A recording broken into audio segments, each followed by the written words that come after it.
오늘 본문은 놋을 다루는 전문가인 두로에서 온 히람이라는 사람이 성전에서 사용되는 기물들을 제작했던 그 내용들을 주로 다루고 있는 부분입니다. 어제 함께 보았던 두 개의 놋 기둥이 이어서 오늘 함께 보실 그의 작품은 큰 놋쇠로 만든 물통과 같은 놋바다입니다. 해당되는 구절을 다시 한번 이해를 돕기 위해서 방금 전에 저희 긴 본문을 함께 읽었지만 다시 한번 더 그 본문을 읽어보도록 하겠습니다. 23절에서 26절입니다. 같이 한 번 더 교독하도록 하겠습니다. 또 바다를 부어 만들었으니 그 직경이 10규빗이요 그 모양이 둥글며 그 높이는 5규빗이요 주위는 30규빗 줄을 두를 만하며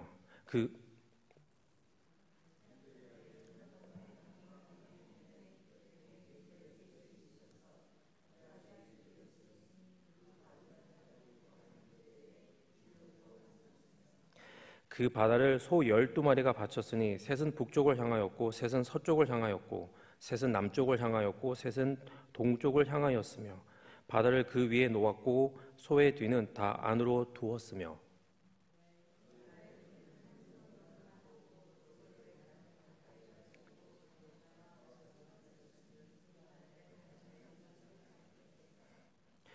저희 한 2번 읽었는데요. 어떤 내용인지 잘 모르시겠죠. 그래서 제일 그래도 좀 본문의 내용을 잘 이렇게 표현했다, 묘사했다라는 사진을 이렇게 찾아서 한번 이렇게 가지고 와봤습니다. 그림에서 저희 보이는 것처럼 보이시나요? 네. 이 기구는 분명히 바다는 아닙니다. 그럼에도 불구하고 성경에서는 히브리어로 얌이라고 하는 그 바다라는 단어를 일부러 의도적으로 사용을 했습니다. 제 생각엔 아마 그만큼 엄청난 양의 물을 담아둘 수 있는 거대한 규모의 물통이라는 것을 상징적으로 보여주기 위해서 그러한 것은 아닌가 싶습니다. 실제 이 규모는 저희가 읽었던 것처럼 지름이 10규빗, 즉 대략 한 4.6m 되고요. 그 다음에 높이가 5규빗, 2.3m이고 둘레가 30규빗, 약 14m에 달하는 정도의 크기였습니다. 아마 이 정도는 성인 10수명은 좋게 잠길 정도의 크기라고 볼 수 있는데 대략 한 2,000밭, 지금의 단위로 환산해 보면 11,000갤런에 해당되는 물이 들어갈 수 있는 정도의 크기였다고 합니다. 그런데 여기서 저는 한 가지 질문이 떠오르는 게 성전의 기구였던 이 놋바다에 담아뒀던 이 물은 분명 제사장이나 또는 레위인들의 자신들의 몸을 씻기 위해서 그리고 그 정결함을 유지하기 위해서 사용됐던 것도 분명해 보입니다. 그런데 굳이 이렇게 거대한 규모의 물통이 있어야 했던 이유는 무엇일까라는 질문이었습니다. 그런데 가만히 이 기구의 이름이 바다라는 점을 다시 한번 생각해 보니까 어느 정도의 답은 유추해낼 수 있었던 것 같습니다. 여러분들 바다 하면 무엇이 떠오르십니까? 끝없는 바다, 망망대해. 많이 들어보셨을 텐데 바다는 제한이 없고요. 모든 것은 바닷물에 잠깁니다. 이처럼 제사장의 몸을 씻고 그를 깨끗하게 할 이 놋바다의 물은 수많은 사람들의 몸을 씻고도 남을 만큼 엄청난 양이었던 것입니다. 실제로 이 물을 담고 있는 이 놋바다의 물은 결코 다함이 없었을 것입니다. 그리고 저는 이것을 말하고 싶었던 것 아닐까라는 생각을 하게 되었습니다. 그 옛날 제사장들의 몸을 깨끗하게 하는데 부족함이 없었을 만큼 하나님의 은혜는 한이 없었음을 말입니다. 그리고 오늘을 살고 있는 우리의 죄를 정하게 하는 예수 그리스도의 은혜 또한 결코 제한이 없다는 것을 말입니다. 분명하게 예수님의 은혜와 사랑에는 결코 제한이 없습니다. 그리고 이것을 진심으로 아는 것이 우리의 능력이 됩니다. 마치 양파의 껍질을 벗겨지듯 나의 이런저런 모습들이 반복되고 이런 모습이 있었나 할 정도로 우리는 약하고 악하고 그리고 이기적인 나의 모습들을 매일의 삶 속에서 그것도 반복해서 발견하곤 합니다. 그런데 이런 우리를 아무런 대가 없이 오로지 당신 스스로 희생양이 되어주셔서 우리를 구원하신 그리스도의 그 사랑을 우리가 만일 깊이 생각해 본다면 그것이 나를 위한 사랑이요 희생이었음을 다시금 분명히 확인하게 될 것입니다. 그러고 나면 답답해 보이는 내 앞날의 시간에 더 이상 짓눌리지 않게 될 것입니다. 사랑은 두려움을 덮습니다. 나를 둘러싸고 있는 이 모든 것들을 다스리는 분께서 나를 사랑하시기에 우리는 분명 자유할 수 있습니다. 나를 향한 그 제한 없는 그리스도의 사랑은 분명 다른 이들을 위한 것임에도 틀림없을 것입니다.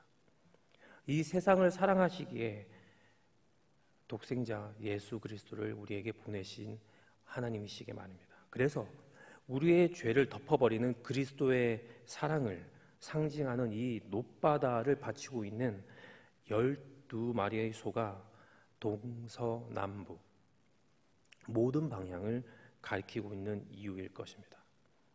어느 곳 빠지는 것 없이 또는 어느 곳 한 곳에 치중하는 것 없이 내 모든 방향을 바라보고 세 마리의 소가 모두 균등하게 향하고 있는 것은 그리스도의 사랑이 모든 열방을, 모든 세계를, 모든 세상을, 모든 사람들을 제한이나 차별 없이 덮어줘야 하는 것을 의미하는 것이라 볼 수 있을 것입니다.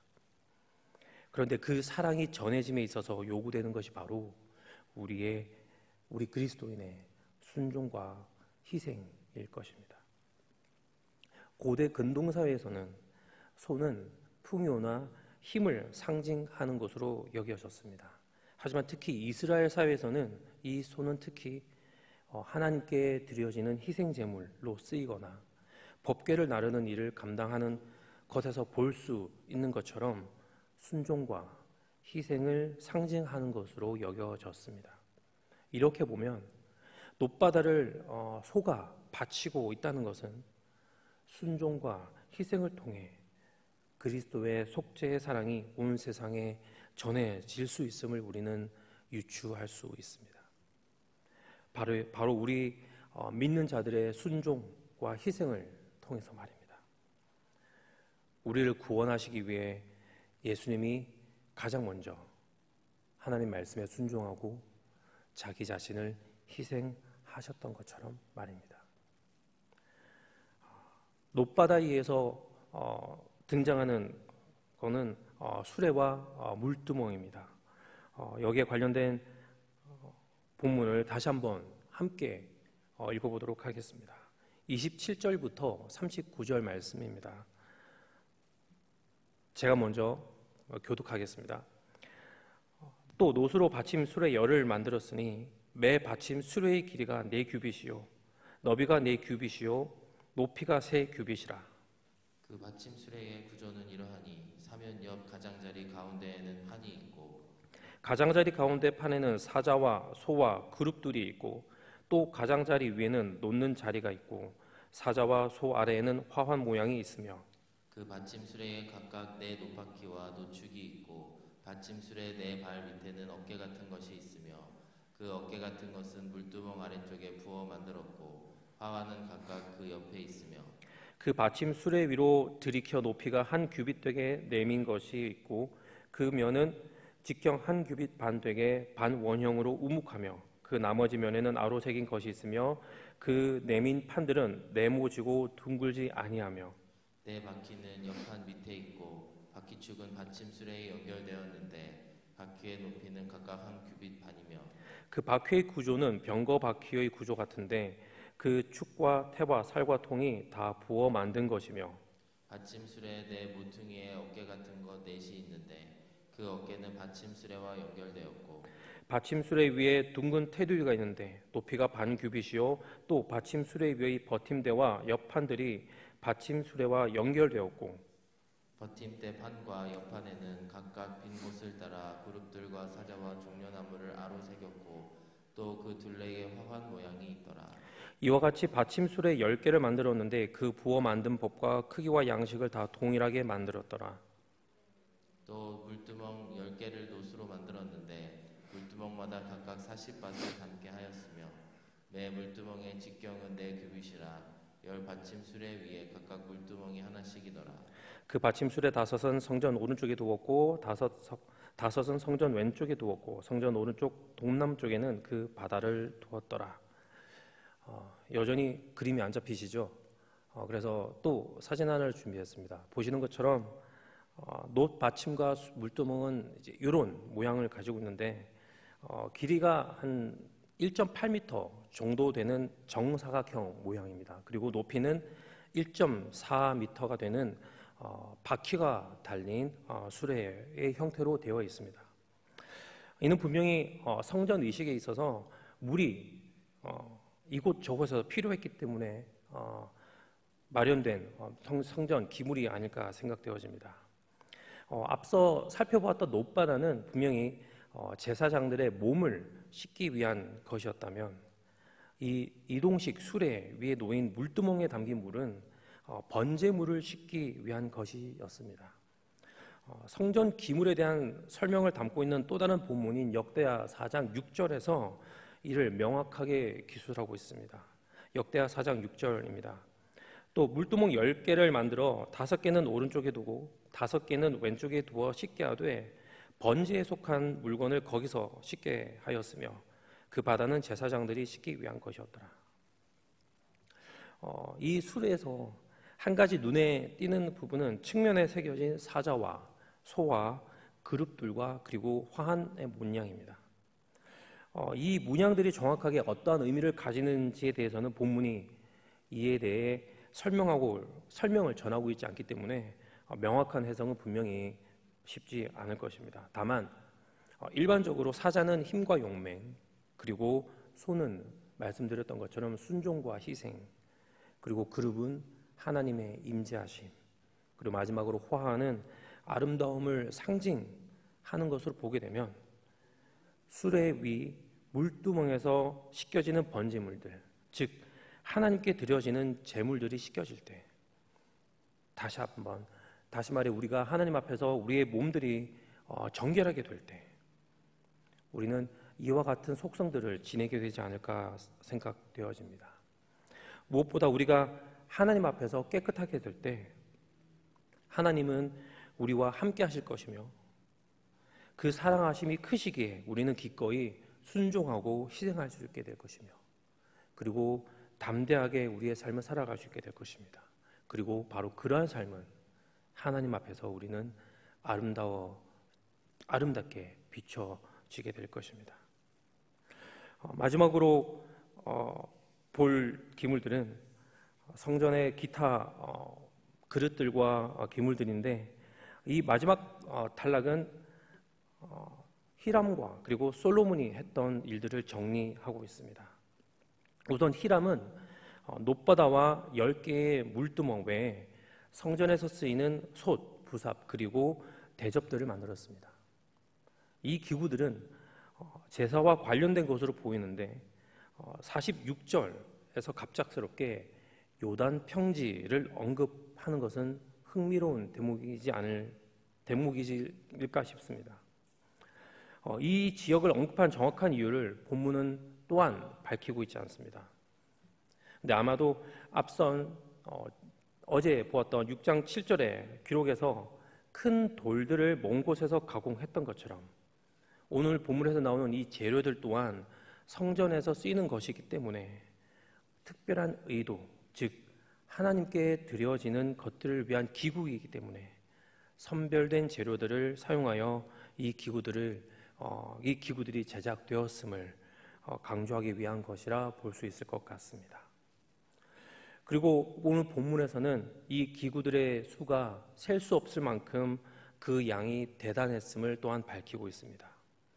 성전 건축을 시작으로 그 안에서 사용되는 기구들을 위한 재료를 얼마나 부지런히 준비를 해왔었는지를 알 수 있습니다.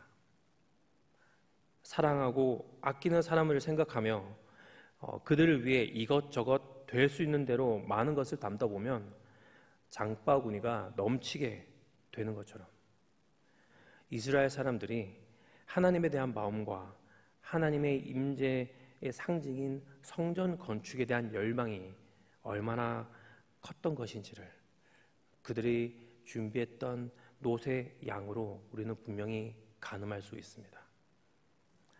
그리고 이어서 솔로몬이 제작했다고 기록된 기구들이 등장합니다. 솔로몬이 직접 제작을 담당했는지 아니면은 히람의 제작을 감독을 했던 것인지 여러 가지 의견들이 나뉘지만 분명한 것은 솔로몬이 그 제작에 관여를 했다는 것입니다. 그리고 이 기구들은 놋들이 아닌 금으로 제작된 것을 보면 이전의 기구들과는 분명한 차이점이 있는 것은 확실해 보입니다. 그리고 그것이 금이든 놋이든 하나님의 성전을 위해 준비된 양이 얼마나 많은지를 오늘의 본문은 마지막으로 다시 한번 강조하고 있습니다. 오늘 본문에서는 놋 바다를 시작으로 놋과 금으로 만들어진 다양한 작은 기구들까지 성전에서 사용되는 여러 기구들에 대한 설명을 담고 있습니다. 이 기구들을 살펴보면서 제 안에 든 생각은 하나님께 드려지는 제사는 그냥 드려지지 않는다는 것입니다. 아주 당연하면서도 우리 모두가 이미 인지하고 있는 분명한 사실입니다. 우리의 예배는 그냥 드려지는 것이 아닙니다. 하나님을 향한 우리의 예배에는 우리의 진실되고 진지한 마음이 준비되어 있어야 할 것입니다. 우리의 예배의 대상이 바로 거룩하시고 전지전능하시고 위대하신 하나님이시기에 말입니다. 그 하나님께서는 우리의 중심을 보시는 분이십니다. 그 옛날 하나님의 사람들이 어떤 마음으로 엄청난 양의 놋과 금을 준비했을까요? 거대한 규모와 섬세한 문양이 새겨진 주조 틀을 만들면서 그들은 과연 어떤 생각으로 임했을까요? 그들의 마음과 의도들을 자세하게 들여다보면 하나님을 향한 우리의 마음이 어떠해야 함을 다시금 일깨워 줍니다. 그들은 어느 것 하나에 소홀함이 없었고 그들의 드림에는 다함이 없었습니다. 그래서 우리는 하나님께 나아갈 때 또한 진지하고 진실해야 할 것입니다. 신약 시대를 살아가고 있는 우리에게 있어 하나님의 성전은 우리들 자신임을 우리는 잘 알고 있습니다. 그리고 하나님의 임재를 상징하는 성전으로서 우리가 그 역할을 감당할 수 있는 가장 기본적인 것은 바로 우리의 정결함일 것입니다.